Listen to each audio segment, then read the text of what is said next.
used, you can just press second enter. Whoops.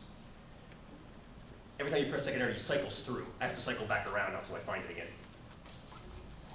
And eventually you will see, hang on, there it is. It cycles through the last 20 or so things you've typed. So if you do a really button pushy kind of command, and then you have to do it again with different data, you just press second enter and it pulls back the command. And then you can just go back and edit the numbers. Is that fair? How many of you learned that in a previous math class? That's woeful. Yeah, that's absolutely woeful. Did you learn from me, I bet. So 10.34 minus 10.33.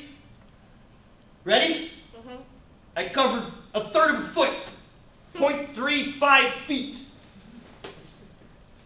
And you're thinking to yourself, how slow were you going? But then you realize I covered 0.35 feet in 1/100th of a second.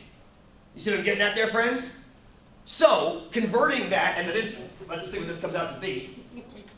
0.35 feet per 1/100th of a second. And we've got some definite, there we go. Friends, I was going about 24 miles an hour going by that last mark. You got a nice bike, man. It's a very light bike with very fast bearings in the wheels. So I was going, friends, about 24 miles an hour when I went by. How can we get the estimate even more refined? Make that 10.33 closer to 10.34. But realize, friends, that 10.34 is a best fit estimate. So honestly, this estimate right here is pretty damn good. About 24 miles an hour. Some of you actually guessed that, didn't you? Didn't somebody guess around 20 or 22 or something like that when we started? 22. 25. There you go. I was going about 25 when I went by that last group. Totally badass. Janaea, great question earlier. Did everybody see the difference between the average speed of the whole trip and my final instantaneous rate of change at the end? Big difference. That's what the police, when they have the hairdryer on you, that's what they're measuring. Essentially what they're doing is exactly what Matt told me to just do.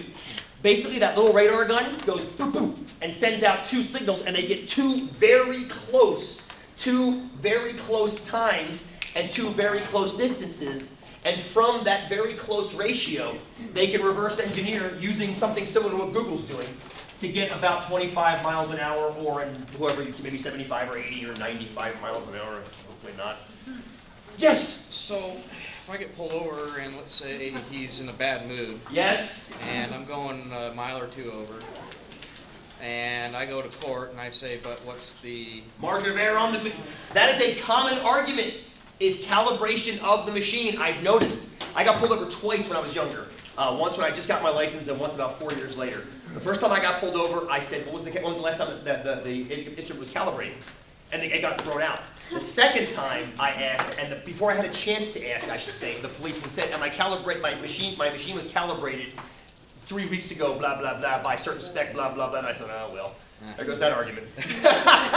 So, that's a very common argument. Unfortunately, it's also very commonly held off by the fact that it is calibrated. I'm not going to see you guys again for a week. I know, I'm very, very sad. I can turn this off, I guess, now. Let it cool down. Give for next... Oops.